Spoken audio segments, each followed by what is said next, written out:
Hey guys, Frisbee here. Today we'll be making our first episode of editing tutorial. So today we'll be going through very basic and then later on going through very advanced things and how to make missions in Arma 2 Operation Arrowhead. So first of all, as you might notice, my name is Frisbee and not Drop Bears. Drop Bears doing gameplay videos. I'm doing tutorial videos on first of all editor mode, and then we'll go into scripting mode. Oh, scripting. Anyway, so let's continue. We're going to click on editor. We're going to choose a map. I have Fallujah, but we're not going to go that one. We'll go on Chernarus. Okay, so here we are on the editor screen. So this is basically what you'll see when you start off on editor mode, especially if you click Chernarus, of course. So we have the map here, and we have, obviously, as you can see on our right side, we have units, F1, groups, triggers, waypoints, synchronize, markers, and modules. And then from there we have load, merge, save, clear, IDs, textures, and of course exit. So I'll be explaining all of this stuff and much more in much more detail. But first of all, we're going to start with the very two basics. We're going to start with units and groups. So first of all, we'll start off with units. Now, what I recommend when making a mission in Arma 2, especially in Arma 2, this also applies in Arma 3, is to drop a player down first. This player, you just double click. You could choose a side you want him on. It doesn't really matter. I mean, as long as he's got player on him, just as long as you have that. So we're going to go OK. So now we've spawned our own rifleman. If we actually have a look back on the specs, we've got class. We've got all the classes we can make our player. There's a fair few. We got control. Now this is where you decide between player, playable, and non-playable. We'll get to playable in another episode. I want to focus on non-playable and player today. So we're going to click on player. Then from there, info and age, I will not worry about that. Keep it on unknown. Vehicle lock, I wouldn't worry about that either, unless of course you really don't want them in vehicles. Initialization field, we'll work on this eventually later. This is more for scripting purposes, and very easy, but it's complicated when you don't know how to do it. From here, under it, we have description, which is also to do with scripting. And under that we have azimuth, which is the angle we point at, but we don't even have to do this. We can do it in a much easier way, which I'll show you, which lots of people surprisingly don't know. We have our health and armor. So let's just say hypothetically put it down to here, and we click preview. He will be dead, and the mission will be over pretty much because it's a player. Fuel, this is more for vehicles. I don't really know why it's an option for men or people in general. Ammunition obviously means if you have that much, you're going to have a couple of mags. Up here you got about 7 mags, I think. Probability of presence, this is just to say, let's just say we put it 50%, if that's accurate, I'm not too sure. Pretty much that's saying is a 50% chance of our player actually appearing, which really not smart to do. I would not go probability, I would not mess with that, just keep it at full. Condition of presence, true, always keep it at true, unless of course you want a player that doesn't exist. Placement radius, this is just within the radius of how far around randomly you want to place in a circle. So we're going to keep that as 0 because we don't want to place them in a random circle. Click OK, we got our player. Now, as I said before, we had azimuth, and well, as you can see, instead of going angle all the time and change it, if you grab your player, you can move him around if you want, and hold down shift, you can move him around like that. Much easier. That saves you a lot of time. Okay.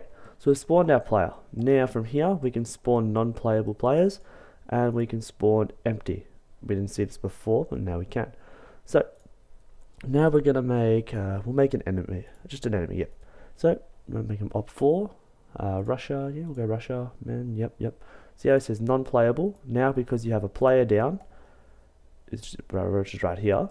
Our op4 or any other players you drop or any other AI you drop will have non-playable. Now.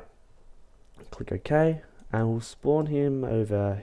Spawn him over here, and we'll spawn our player over here. We're gonna just to show you where everything spawns and it's accurately spawned there. Right, we go preview.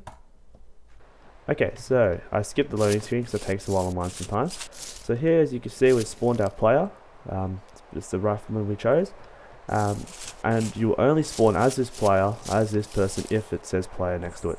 So now we're going to go up to our rifleman, the op14 that we spawned. So he's here. There he is. So as you can see, he spawned in the same place we did.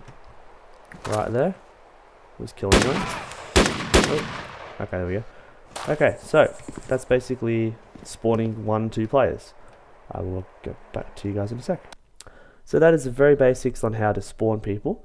Now we'll move on to spawning more people. So let's just say you want to create a mini army of these enemy riflemen. We're going to put our mouse over it. Make sure that he's highlighted, so you're going to click on him. Put your mouse right over him so that when you paste him, it spawns on your mouse instead of away from it. We're going to hold down Control C, and then pretty much from there, it's just pasting him. So we got Control V, V, V, V, V. So we now have a little rifle section, I think it's called. So we can do the same with this guy, but he won't be a player. He'll be non-playable. If you want to delete an object, of course, you just hold down, hold your cursor over the object, and make sure you can see their name. Delete. Press the delete button. Okay, so let's just say now we want to. Okay, so we've done the basics of spawning units. Now we're going to move on to grouping. So let's just say we want to turn these guys into a group, because right now they're all just individual units thinking for themselves and their own benefit. So what we're going to do is we're going to click on groups, or you can click F2 if you really want. That's up to you. Whatever you find quicker. I always click. I don't know why. Actually, no, first, sorry. Going to go units. Double click on one of the riflemen. This is one way to make sure that they stay in a group. We can move this guy up to the sergeant. Now we click back on groups, and we got to hold down the mouse and drag. So if you see that line over there, drag onto our sergeant. We drag all the characters, all of the lower ranks onto a sergeant, and then from there they will spawn in a group fashion. So just so I can show you this, I'm going to spawn as an Op4 character. So just remember, whenever you delete your player, the next unit you'll click will be a player. So just remember that. And let's just say hypothetically you don't want it to be a player, you'll keep getting this. Let's say we go non-playable, keep getting this message, no player selected, and it'll keep bugging you about it, and it just drives you mad. Best just to leave it with a player at the back of your mind, and then you delete them later on. So spawn an Op4 player. Now I don't want us to be in the group, so we're going to click on groups, scroll anywhere on the map as long as you don't touch them. Now we're just going to make this guy face him. So now these guys will operate in a group. Actually, no, just so I can show you a bit better, I will put this guy in a group with them. Now they won't spawn like this most likely, unless of course they won't spawn like this. They're going to spawn in formation. So let's have a look. Okay, so we're back, and just to show you guys, we've spawned in I think it's a wedge. So now all of us together are in a group. This guy, the sergeant I selected, he will, if there's an enemy, he will come and command us to attack or stay put or take cover or whatever. So let's just say hypothetically I shoot one. Ceasefire, god damn it. Yep. So that's just pretty much saying now I'm in a group, they're going to communicate with me much more. Okay, so leave this.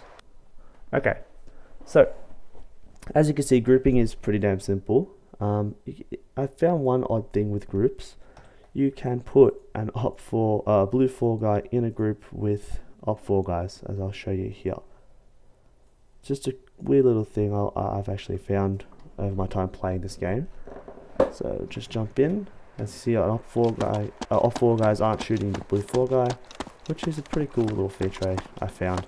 I think many people found it before me, but I just thought it was interesting. Okay, so we've covered grouping, very basic grouping, and very basic unit control.